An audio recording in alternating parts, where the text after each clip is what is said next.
Today's theme is life is an invitation. Does that feel good?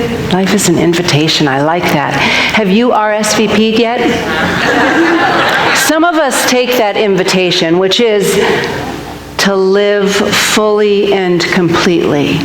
It doesn't mean we're going to enjoy everything that happens to us, but it means if we live fully and completely, we live in the consciousness of joy because we know a greater experience.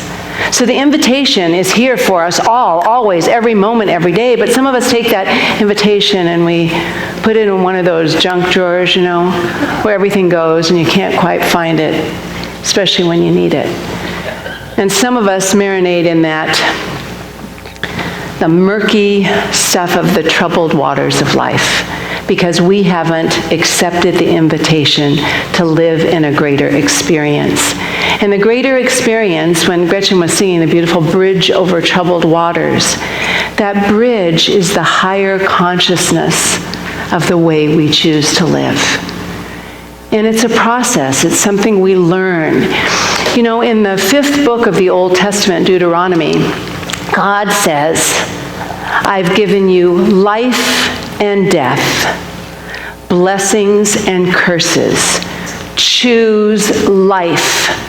That's the invitation. But some of us, we can deny that gift, that invitation, just like not answering that RSVP or that Evite and just ignoring it. We don't have to accept the invitation to choose life. We can choose to marinate in those troubled waters of lower level thinking. I want you to think where you are in this. That lower level thinking is the negative thoughts, the emotions that keep going around and around, those emotions that we react to everything that happens because they have a hold on us instead of us having a hold on them. And the actions that come from, just selfishness and greediness and unworthiness and all that stuff, and we just marinate in all of that, forgetting that man's inhumanity is something that's humanly made, not of God. Only thing God wants for you or me is goodness. Goodness. And if you can't remember how to RSVP, right within each and every one of us, there's that little spark. It's that spark is there. That spark of spirituality, of divinity, that God spark within us that is always pulling us towards something greater, something more. Now, if we keep too long in that lower level thinking, that heavy, thick, dense consciousness of not enoughness, then we can cover up that spark, but we can never, ever, ever diminish it. When we hear people say, I've said it many times, God's as close as our breath. Again, the Bible tells us God breathed life into man, humans, and man became a living being. You and I are here to fully, fully live. But you know what happens? We get afraid. And what we're afraid of is we're afraid of living. We're afraid that we're going to get hurt, that we're going to fail, that we're afraid that we're going to be criticized and judged. But even if we're afraid, all those things happen anyway. Right? They all happen anyway, so why be afraid? Now, Joseph Campbell, and this was really fun. I wondered if Joseph Campbell and Ernest Holmes knew each other, because Joseph Campbell was an American author and teacher, and he's best known for his study of comparative mythology and comparative religion. His best known book is The Hero with 1,000 Faces, because he studied world mythology. He went everywhere and studied mythology throughout the world, and he found the archetypal hero belongs to everyone, that we all cultures have heroes, the hero's journey as part of them. And that's become a monomyth, the myth that belongs to everyone. But under that, there was a review, when I looked up some of the biography of Joseph Campbell, there was a review of the Science of Mind textbook. And it said the first 40 pages or so of this volume, a 636-page work, laid out the mind over matter philosophy of the California mystic Ernest Holmes, which became a major influence on New Age spirituality. Holmes was a broad thinker, and his work reflects a variety of influences from Emerson, Christian Science founder Mary Baker Eddy, etc. Holmes never became widely known. Well, I'll question that. But influenced many who did, such as Norman Vincent Peale. His books could be found in the libraries of George Lucas, Elvis Presley, and the scholar of myth, Joseph Campbell. And that was an article from Time magazine, but it didn't give the date. But I thought that was really fun. Elvis Presley had his book. I love that. Oh, that's such a cool thing. Anyway, no, Joseph Campbell did too, so I felt really good about that. That's a really wonderful thing. So here's what Joseph Campbell says about living fully. A bit of advice given to a young Native American at the time of his initiation. As you go the way of life, you will see a great chasm. Jump. It's not as far as you think. That great chasm you see. Now, when I read that, here's what clicked for me. That chasm is what separates our humanity. Now, our humanity, which is very polarized, paradoxical, it's right, wrong, good, bad, black, white. It's that kind of thinking. And can't jump very far in these heels, but that was just a little thing, but it was an attempt. Spirituality, which is the eternality, the infinite possibility, the unlimited creativity of spirit.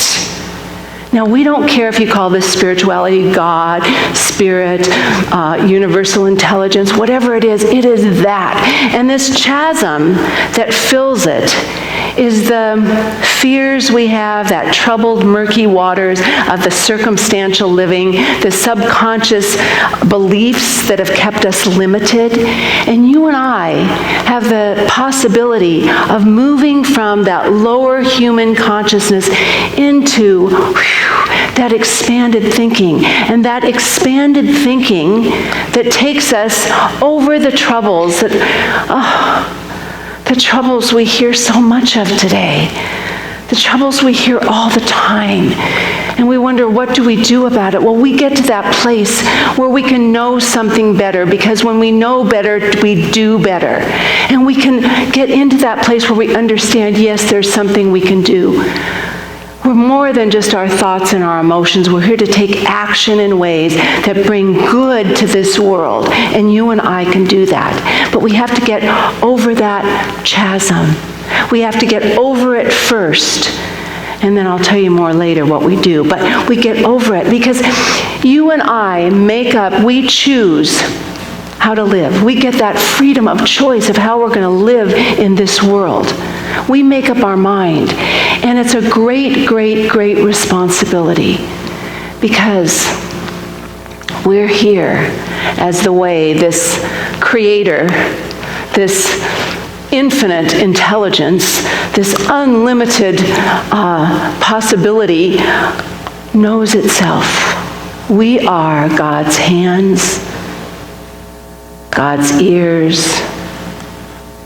We are the way God knows itself. That's a huge responsibility. Many of us, it's a journey like this to get there, but many of us have to totally reorganize our entire thinking structure. You know what I mean? Because we're so used to, we haven't been trained how to think, life is a miracle. We've not been trained to live in the awe and miraculous way that we can change anything at any time, right here and right here. We can change it. We can do something more. But we haven't been taught that. We've been taught this. So you and I need to be able to stretch ourselves so we can, how do we get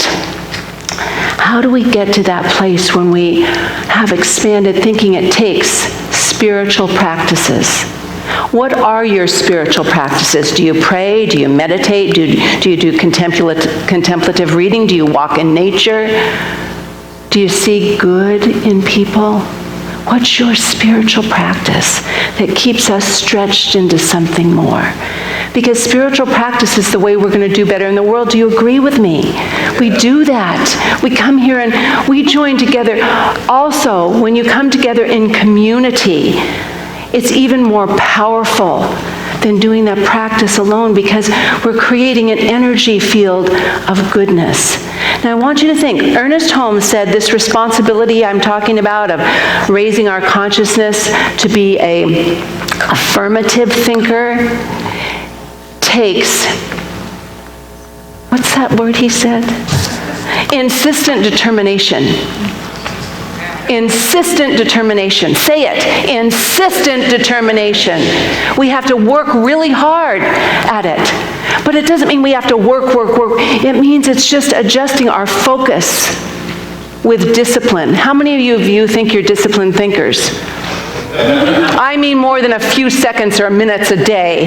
Disciplined thinkers mean that it's self-awareness.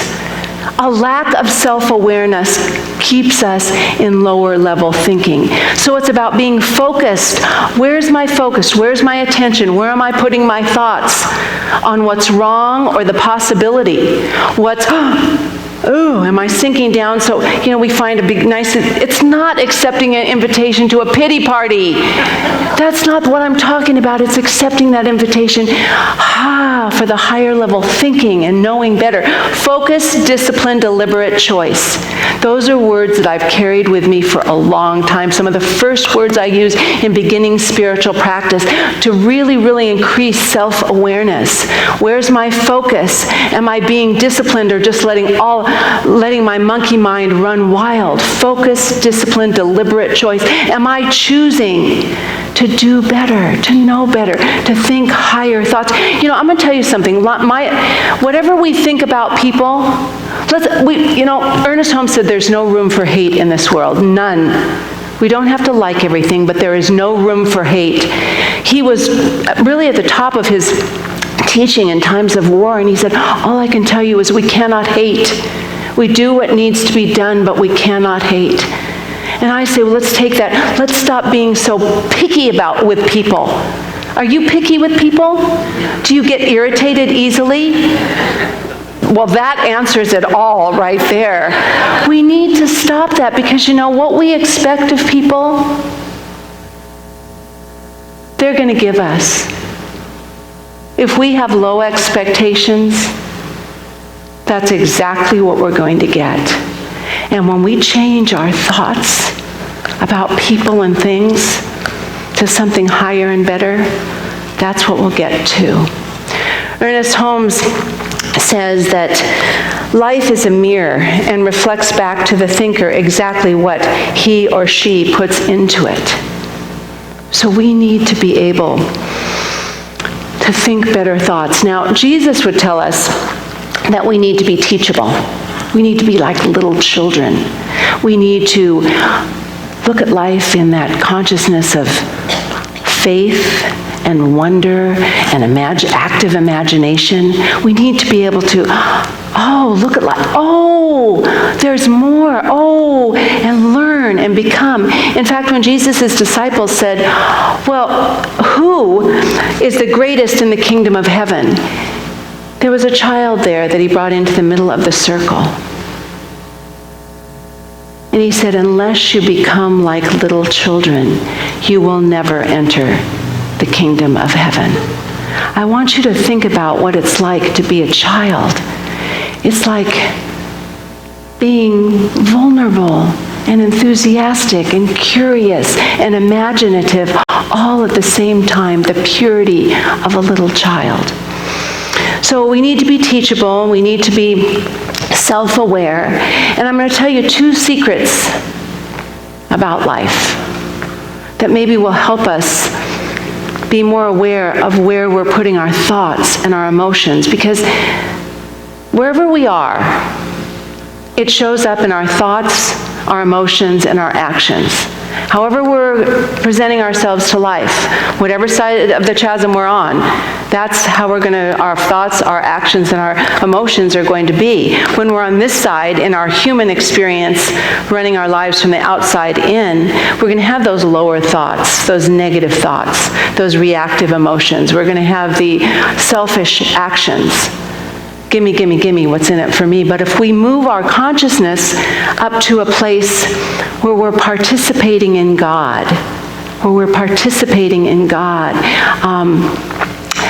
I love that, what you said, Reverend Sage. It was just so beautiful.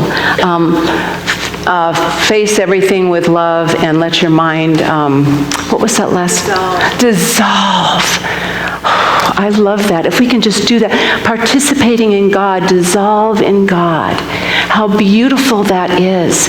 If we can do that, then our actions become affirmative, are positive and loving and compassionate, and our thoughts are affirmative, and our emotions, we have a hold on our emotions where we can respond. It doesn't mean we don't feel bad, we don't cry, we don't get whiny and cranky sometimes. I'll affirm that. I mean, I know that, but it means we're aware of it and we know it, So we have to check where we are. But the first secret is God only knows 2 words. Yea, which means, yes. Say that loudly. Yes. And amen, which means, so be it. So be it. Yes, and so be it. So whatever we're putting out there, wherever we're living, on whatever side of consciousness we are, that's what we're putting out into life. And what is God saying? Yes. You got it, babe. It's yours. It's all yours. And so that's going to push us. If we're aware of that, the Creator made us creative beings because we're just a reflection, creative beings. So we can create in this positive energy of affirmative living, or we cannot. It's up to you, it's up to me. Now remember, the invitation is to fully live in the magnificence of life. So that's secret number 1. Which hopefully will help us adjust ourselves. Whatever we're doing or saying, the answer is yes. This is a terrible day. So be it. It's up to you. It's what we make it. The other secret.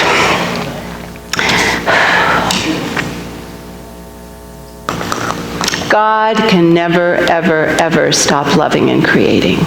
Never. We can accept it or not. The love is always, always there for us. It's there. When we let our mind rest on our heart and open ourselves up and start thinking about beauty and wonder and joy, when we do those spiritual practices that keep us aligned with the divine, when we do that, wow, we can feel the love. We can feel the love. I always call them white sparklies because that's how I feel them, little sparklies of love. We can feel that God cannot stop loving and creating. Now, there's something else we need to do. So you know those 2 secrets. Life always says, yes, it's yours, you got it. And it's all love. It's all about love and creativity, infinite possibility. Those are the secrets. So here's the next part of this little journey of life, the way of life. So you see a chasm, it's a bridge of consciousness, and you jump over it, okay? That's what our journey is, this bouncy little journey. But you don't stop there, because life is this ever-spiraling circle upward. And we can't learn better without going back and helping others, because we are not in this alone. We're not in it alone. If I push you away and think I'm it, I'm incomplete, because we're in this together. We are intrinsically connected to one another. So once we've jumped back on this side of the chasm, now that jump can be really hard. But you can go back. We have to go back on the other side. We can fly. We can just go in consciousness. But Ernest Holmes says we're here to teach and practice, practice, teach. That's all we're ever, I always get these few words mixed, and they're so easy. That's all we have, that's all we're good for, and that's all we should ever do. Practice, teach, teach, practice. So this is when Rumi, my good buddy Rumi, said, the breeze at dawn has secrets to tell you. Don't go back to sleep. That means don't go back into the lack of self-awareness. Don't go back to sleep. Ask for what you really want, right? Because life is yes. Life is yes. It's positive. It's affirmative. Don't go back to sleep. People are going back and forth, back and forth, back and forth across the door sill that connects the two worlds, humanity, divinity. Back and forth. The door is wide and open. Don't go back to sleep. We're not here to go asleep. We're here to fully live, even if we're resting. I mentioned tomorrow is a day of rest. It doesn't mean we're not fully living. We are fully living. Fully living means your consciousness is awake, and you really know that you are significant, that you matter, you have a place in this world. Now, since life is not a spectator sport, right? Right? Right? Yes, right. Okay, you're going to stand up. You're going to be awake, okay? Now, you don't have to jump. All right, you can just jump here. Okay, jump here. All right? Jump and be alive, because I want you to be fully alive. And just repeat after me. I'm alive. I'm alert. I'm enthusiastic. I feel good. I look good. I am good. My life matters. I give love. I share love. I am love. Because I choose to live fully. And so it is. And thank you for being fellow travelers. I love and appreciate all of you for who you are and who we're becoming. Oh, it is so good. Have a day.